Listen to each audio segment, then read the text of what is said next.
cheats.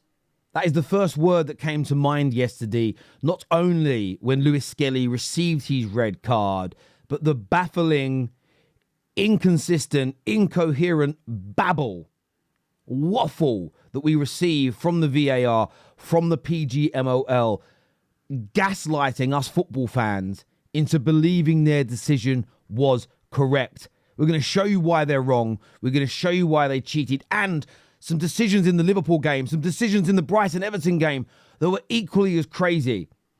Is this really incompetence, or are we looking at script writing here to make football more dramatic? We're going to delve into that and much, much more. Also, I want to talk to you about a very, very, very special drink that I've been having recently that has been a game changer for me, but more to come on that a little bit later. Let's start here on Sky Sports. Mike Dean, ex-referee, talking about this scenario yesterday. In terms of an appeal, do they have some real grounds for an appeal? So just to plant the picture here contextually, Mike Dean has just said that he can't understand why it's a red card, that it's not a red card, okay? Just to give you that context. And they've got grounds of appeal. It's just where when the panel sits and review it, ex-managers, ex-players, which way will they go? And I would think if they appeal, the way managers and players look at it, none of the players will think it's a red card, so I think they may well win the appeal. But I can understand him not saying a lot because they won the game anyway. Yeah. If he loses 1-0, then he might not be as calm as what he is. It's absolutely important that Arsenal hit this with as much information, as much facts, and potency as possible. Just because Arsenal won doesn't mean they shouldn't be taking major action, and I'm sure they will appeal because it is a 3-game ban for the young man. Every single ex-referee that has reviewed this decision, for the first time, I think, in the last 3 years, have they all universally said they cannot understand why it's a red. It is not a red, including Keith Hackett, who is very outspoken against the incompetencies of the PGMOL, says it's Arsenal, and once again, they are at the end of a very poor refereeing decision. Michael Oliver, that is not a red card, and if I was you, I would tell Howard Webb that you do not want to work with VAR Darren England. Between you, it was a disaster to send off the Arsenal player, and I think that's the bit that stands out the most to me. In the moment, in the heat of the situation, I can understand, but VAR was implemented so that decisions like this, mistakes like this, were overturned. And what they are now doing is they are looking for any which way.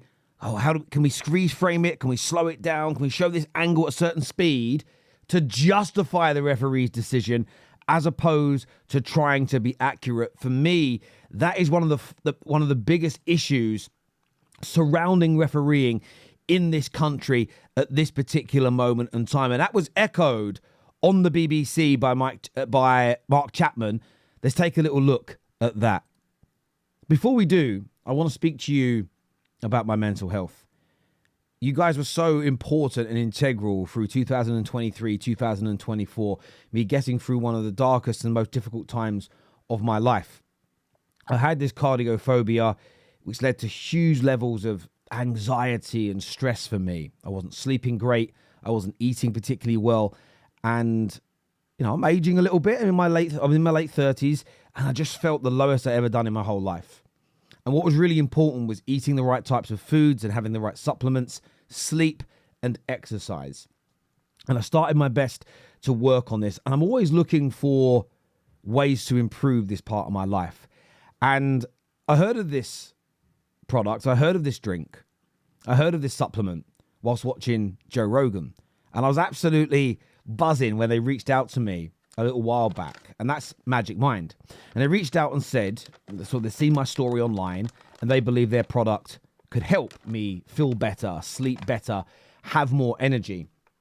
And just one shot of this a day has been another game changer for me. And what I tend to do is in the morning, I have a cup of tea before I walk the dog, and I drink this just after. And what it essentially does, it just allows the caffeine essentially doesn't give you energy. I didn't realize this until they told me. It sort of slows down, the caffeine kind of slows down certain receptors that enables you to have more energy. But with caffeine, you get like a caffeine dump. So it only lasts for like 2 or 3 hours and then bang, it's gone. What this does, it enables that to be prolonged over the course of the day. So you can think better, you can concentrate more, you're more focused. It's healthy and it's organic. All the ingredients in it are lovely. Helps you sleep better at night. I'm not even going to lie. I've had a few days where I've had a few drinks and it helps get rid of hangovers brilliantly as well. I don't know if they designed it for that, but it has that kind of impact. And for me, it's just an absolutely brilliant drink to have. And I take, as I say, it's one a day. You put these packs in the fridge. Very simple and very easy. And Magic Mind has just been fantastic. I spoke to them after they sent me a free pack. And first of all, I said, can I have another free box? Which they sent through, which was great. But I also wanted to show it to you all, my audience, because from my perspective, you've been a massive part in helping me get through this circumstance and these scenarios. So I wanted to try and give back. Because I know a lot of you have reached out to say you've had similar issues and similar problems. And as I say, this has been a game changer for me. So if you scan that QR code on the screen, you can check out their website. And what I'm able to give you is a 45% discount on their bundles, as you can see here.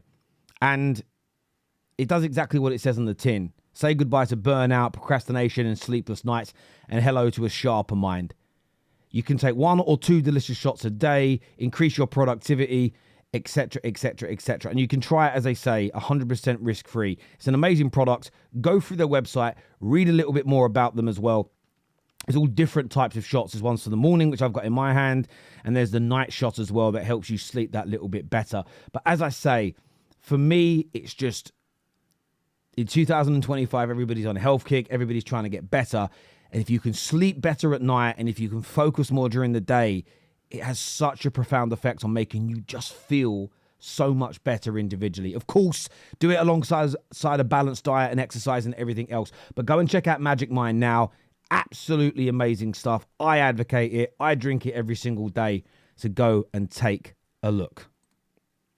Now, let's go back to what the BBC was saying here. Let's take a little listen to this here because it's very, very interesting indeed. That is one of the most baffling red cards I think I've ever seen.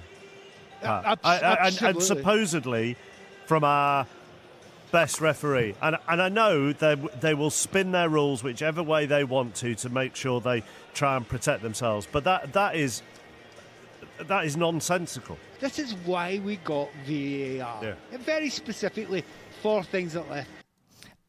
Absolutely spot on from the BBC. It's nonsensical and they will try and spin their rules. And we saw them spin their rules. As soon as the decision happened, straight away, this is what their words were. Slightly paraphrasing, not quite verbatim, but they said because the studs were showing and contact was made above the ankle, it has to be a red card. Now that sets a very clear, almost objective precedent. If studs make contact with any part of the leg above the ankle, a red card. That was the justification. Now, we could all buy that in isolation and say, okay, he's gone to trip him, but he does make very slight contact above the ankle with his studs. Even though it was a flick out of the leg, he wasn't lunging through the air, it wasn't a stomping motion. We could all buy that if we saw that there was consistency. The problem that you have is that if you take a look here, okay, this is the wrong one. If you take a look here, okay, the bottom right happened in the same game. And Gomez was shown a yellow card, a second yellow and left the pitch. But it was a tackle, there was a lunge, and he makes clear contact above the ankle. You have the bottom left, Crystal Palace against Arsenal. Clear contact with the studs above the ankle, and you can tell that by the way the leg is bent. No red card. Against Kai Havertz, top right. Clear contact, okay, with the studs above the ankle. No red card. Top left, Doku versus Liverpool. I mean, it's in the chest and it's studs. And it wasn't even overturned and given as a foul. This has been my problem with the PGMOL all along. And this is why I believe they cheat. This is why I believe they cheat. And they've sent me letters before. Send me another one if you want. It's my personal opinion that you're cheating.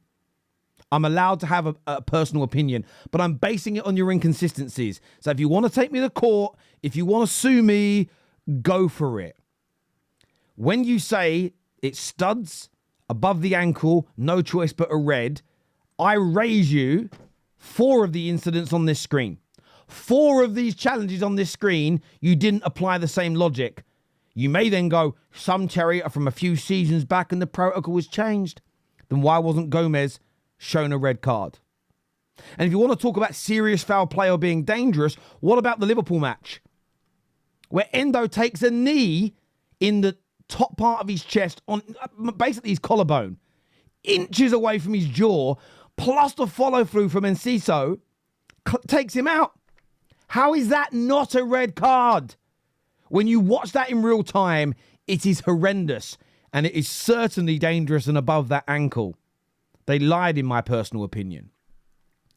They looked for a reason to justify the inexplicable and indefensible red card of Lewis-Skelly. And I've said it before and I'll say it again. Football fans have to come together to push back, to fight back against these nonsensical decisions. Stop being tribalistic in these scenarios. We have seen Wolves concede penalties when opponents kick the floor. We called it out. When protocol wasn't followed, Liverpool versus Tottenham last season, we called it out. When Arsenal should have conceded a penalty against Liverpool for the handball from Odegaard, we called it out. It made no sense. Manchester United versus Arsenal, the horrendous decisions in that game, we called it out. I called it out against Arsenal. And I'm giving you those examples for all of the naysayers and all of the fools and the toaster people that sit in the comments and say, you're only defending Arsenal. This is just completely and utterly wrong at every single level. But what is also crazy when it comes to Michael Oliver is this stat that I'm going to try and find and put up on the screen. I don't know if I uploaded it, actually, so let me go and upload it now. I may not have actually put it up on the screen. I didn't. Here it is here. I'm going to have to put it in and then enhance it because, as I said, I don't edit these videos. This is crazy. Look how many games he has refereed of City, Arsenal, Liverpool, and look at the difference in red cards. Now, for me, it could just be that Arsenal, and you'll probably find when you review those red cards of Arsenal before anybody cries, that some of them were justified. There will be an element of justification in some of those red cards. There always is. But I understand why Arsenal fans are fuming. I understand why they're frustrated. This season alone, I believe Arsenal have had 2 red cards minimum that you'll never see given to anybody else again. Declan Rice and Skelly. We saw Saliba's red card. It's happened 4 or 5 other times since, and only 1 red card has been given. The only one that I still think was right was Trossard booting the ball away when he was on a yellow card. I still think that level of dissent deserved the second yellow, and I'll be fair and honest about that. However, Arsenal fans should feel aggrieved, but what they can't do is think that it's only about their club. There has to be no tribalism in this, and everybody has to stand shoulder to shoulder. Because I've said it before, and I'll say it again. In my personal opinion, I believe that the PGMOL and VAR cheated Arsenal yesterday by protecting the referee and looking for some obscure reason to justify it. They look like hypocrites within 20 minutes of game time because of the Gomez tackle. But then when you compare it to some decisions yesterday, this is widespread. We've mentioned the challenge on Endo. What about the Brighton Villa game? And Ndiaye scores a goal. He does a seagull impression while celebrating and is given a yellow card. Now, we've seen Jamie Vardy, and by the way, I don't want Jamie Vardy punished, mock countless crowds and never receive yellow cards. You see players shushing opponents all the time. No yellow cards. Why in that moment do they apply that level of inconsistency? Look, I think it's a disgrace. It needs to be called out, but I want your views and I want your opinions below.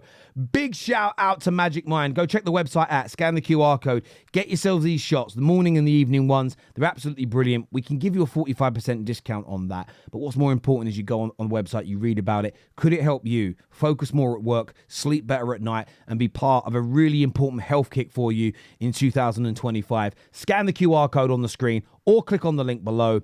Take care, goodbye, God bless, and I'll see you all again soon. Peace.